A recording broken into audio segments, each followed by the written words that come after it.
లేనిదల్లా ఏమిటి? హీట్ ఒక్కటి లేదు, స్పార్క్ హీట్ ఒకటి. రెండు ఐటమ్స్ ఇక్కడ ఉన్నాయి, ఒక ఐటమ్ లేదు.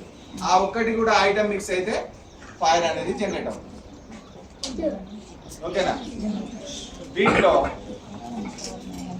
ఫైర్ జనరేట్ కావడానికి 3, ఆర్పడానికి ఫైర్ ను ఆర్పాలంటే ఏం చేయాలి?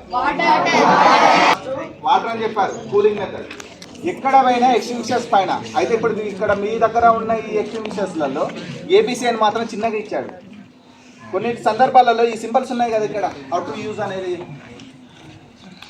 ఇక్కడ పక్క పండి ఏబిసి అని చెప్పేసి అని కూడా పెద్ద సింబల్స్ తో ఇస్తారు. మీకు ఏదైతే అవుతుందో అవన్నీ కూడా ఏ క్లాస్ ఫైర్ల కింద వస్తుంది.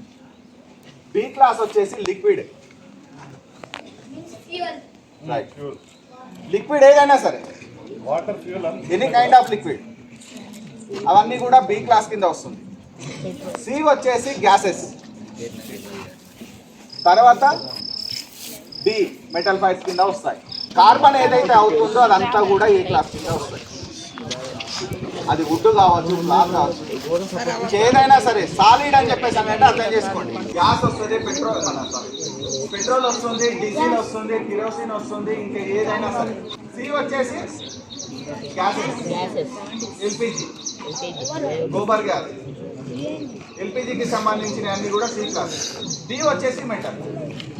ఇందాక మీరు ఐరన్ అదొకటి ఇదొకటి చెప్పాను కదా, అవన్నీ కూడా మెటల్ ఫైర్స్ కింద వస్తుంది. ఈ చెప్పిన క్లాసెస్లలో వీటిని మనము వాడవచ్చు. మెయిన్ ఆఫ్ చేసినా కానీ ఎర్తింగ్ అనేది వస్తుంది, ఆ ఎర్తింగ్తో కూడా క్యాచ్ చేస్తుంది. 101 ఫైర్ డిపార్ట్మెంట్ సంబంధించింది, 100 వచ్చేసి పోలీస్ వస్తుంది, 108లో గమనించండి మెడికల్ వస్తుంది, పోలీస్ వస్తుంది, ఫైర్ వస్తుంది. కాల్ సెంటర్ ఒకటే, ఈ మూడింటికి కూడా కాల్ సెంటర్ ఒకటే. మీరు 100కు చేసినా ఫైర్ జనరేట్ అయింది, ఎక్కడ ఫైర్ అవుతుంది. 100కు చేసినా వాళ్ళు రెస్పాండ్ అవుతారు, మాకు కనెక్ట్ చేస్తారు. 108కు కాల్ చేసినా మాకు కనెక్ట్ చేస్తారు. 112 ఆల్ డిపార్ట్మెంట్స్. అలా చెప్పండి, ఆల్ డిపార్ట్మెంట్స్ అంటే ఏమేమి డిపార్ట్మెంట్స్ ఉంటాయి? Meter red colour, green colour కనబడుతుందా? ఇక్కడ ఉన్న మీటర్ ఇండికేటర్ గ్రీన్ కలర్ లో ఉందనుకో, వర్కింగ్ కండిషన్ లో ఉన్నట్టు. ఏ కలర్ లో ఉంటే సరే, పైన కింద మరి రెడ్ ఎందుకు ఇచ్చారు? ఇది కిందికి లెఫ్ట్ సైడ్ డౌన్ వస్తే అందులో కంప్రెసర్ లేనట్టు, అది అంటే పౌడర్ అనేది వర్కింగ్ కండిషన్ లో లేదన్నట్టు. మరి పైన కూడా రెడ్ ఇచ్చారు కదా, ఇది కంప్రెసర్ గ్యాస్ ఉంటుంది అన్నట్టు పౌడర్. సో మనం దాన్ని యూజ్ చేయొద్దు. యూజ్ చేస్తే ఏమవుతుందంటే నాబ్ అనేది లేచి పైకి వస్తుంది. మనం ఎట్లా కొడతాం? నేను ఇట్లా కొడతాం, అంతేనా? అప్పుడు ఏమవుతుంది? ప్రెషర్ తోటి ఓవర్ ప్రెషర్ ఉంటే ఏమవుతుంది? ఇప్పుడు మనం కుక్కర్లో పెట్టినాం, వాటర్ వచ్చి పెట్టినాం, ప్రెషర్ ఎక్కువైతే ఏమవుతుంది?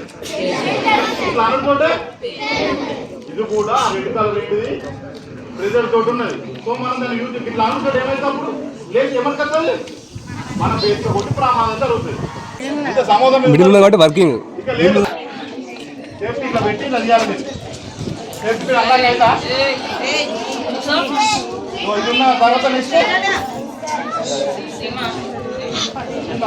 ఎట్లా క్యారీ చేయాలి? మరి ఇట్లా ముట్టుకుంటే ప్రెస్ అయితే రైట్, ఇట్లా ఇట్లా పట్టుకోవాలి, ఇట్లా పట్టుకోవాలి. ఇది ఫైర్ అనుకో, మనం ఎంత డిస్టెన్స్ ఇవ్వాలి? 1 మీటర్ డిస్టెన్స్ మినిమం ఉండాలి, లేదంటే మనకు మంట తాకనంత దూరంలో ఉండాలి. కొంచెం మంట మండుతుంది, అప్పుడే మండినప్పుడు మరి ఇట్లా మంట ఇటు వస్తా అంటే దాన్ని లోపల పెట్టి కొట్టాలా? అరే మరి ఎట్లా కొట్టాలి? మరి మంట ఇటే వస్తుంది, దానికి ఎదురు మంటకు మనం ఆర్పాలంటే ఎట్లా పోవాలి? మంటలో కుట్టాలి కదా. మంటకు ఎప్పుడైనా ఎందుకు మంటలో పోతే మన ఫేస్ ఏమవుతుంది? అవుతుందా? మంట వస్తుంది కదా, మంటకు ఎప్పుడు ఎదురెళ్ళి కొట్టాలి. ఎందుకు? మనం ఎప్పుడైనా మన సేఫ్టీ చూసుకోవాలి. ఎందుకంటే మనకు అమ్మ నాన్న ఉంటారు, మన కుటుంబం మనకు ఉంటుంది. కాపాడే ప్రయత్నం చేయాలి, తప్పులేదు. గుర్తుపెట్టుకోండి, ఎప్పుడు మన ఒక మానవత్వం ప్రకారం మనకు చేతనంత సేఫ్ హెల్ప్ చేయాలి.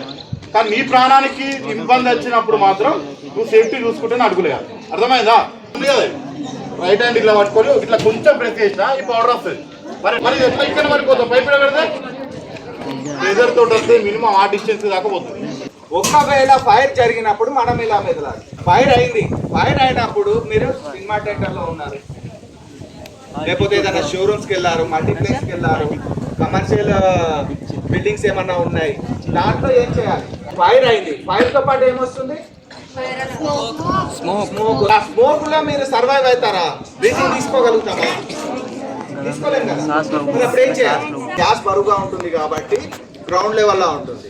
స్మోక్ లైట్ వెయిట్ కాబట్టి అది పై లెవెల్లోనే ఉంటుంది అది ఎప్పుడు కూడా. అయితే ఇప్పుడు ఈ రెండే ఎగ్జాంపుల్ ఇప్పుడు మీకు గుర్తుకొస్తాయి. ఇప్పుడు క్లోజ్డ్ రూమ్ లోకి కానీ మీరు సినిమా థియేటర్లోకి వెళ్ళారు, ఫైర్ అయింది, స్మోక్ ఫామ్ అయిపోయింది, హీట్ ఫ్లేమ్స్ వస్తున్నాయి మన మీదికి. అప్పుడు మనము బయటికి వెళ్ళిపోవాలి. త్వరగా బయటికి వెళ్ళిపోవాలి అంటే ఏం చేయాలి? మీరు కింద పడుకొని చూస్తే విజిబిలిటీ ఎంత క్లియర్గా ఉంటుందంటే అంత క్లియర్గా ఉంటుంది. ఎగ్జిట్ ఎక్కడ ఉంది, ఎమర్జెన్సీ డోర్స్ ఎక్కడ ఉన్నాయి అనేది మీకు క్లియర్గా కనిపిస్తుంది. కింద పడుకొని మనము బయటికి వెళ్ళిపోవాలి. స్మోక్ రూమ్లో మాత్రం ట్రావెలింగ్ పొజిషన్లో బయటికి వెళ్ళిపోవాలి. ఓకేనా? ఒకవేళ మీకు కనుక ఫైర్ క్యాచ్ అయితే ఏం చేస్తారు? రోల్ కావాలి. ఇదొకటి. ఇంకొకటి ఇందాక మీరు చెప్పారు కదా, బ్లాంకెటింగ్, క్లాత్ కప్పుకోవడం. ఇంకొకటి సిపిఆర్ అనేది తెలుసా అందరికి? కింద పెట్టి అట్లా అట్లా అంటావు. बोलो कैसा करते हैं कि सीपीआर? कौन सा सिचुएशन में करना चाहिए सीपीआर को? खाली हार्ट अटैक हुआ से आदमी को करते हैं? चलो ठीक है, सीपीआर करने में क्या क्या देखते हैं? वो पोजीशन है. चलो ठीक है.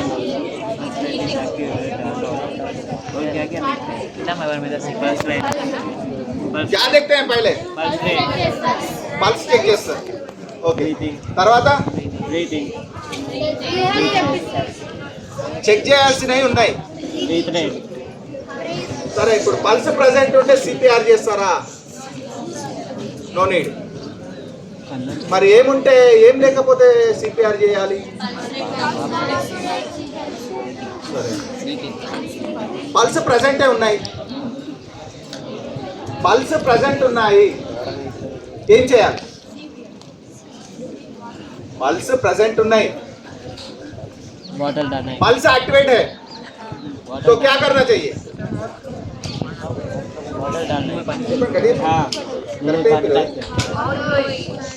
मौत तो मौत, ब्रीथ वास. दो चीजें हैं इसमें. पल्स प्रेजेंट है, ब्रीथिंग देना चाहिए. पल्स एब्सेंट है, सीपीआर करना चाहिए.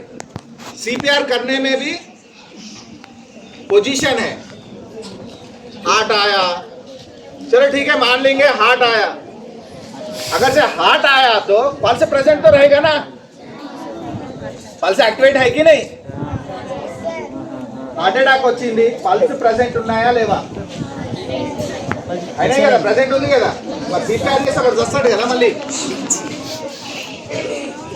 చలో ఇంకొకటి, సిపిఆర్ చేస్తున్నాం, రిబ్స్ బ్రేక్ అయ్యి హార్ట్ పంచర్ కదా, హార్ట్, లంగ్స్, లివర్ పంచర్ కావా? चलो राइट. एक बात बोलो, हार्ट कहाँ पे है?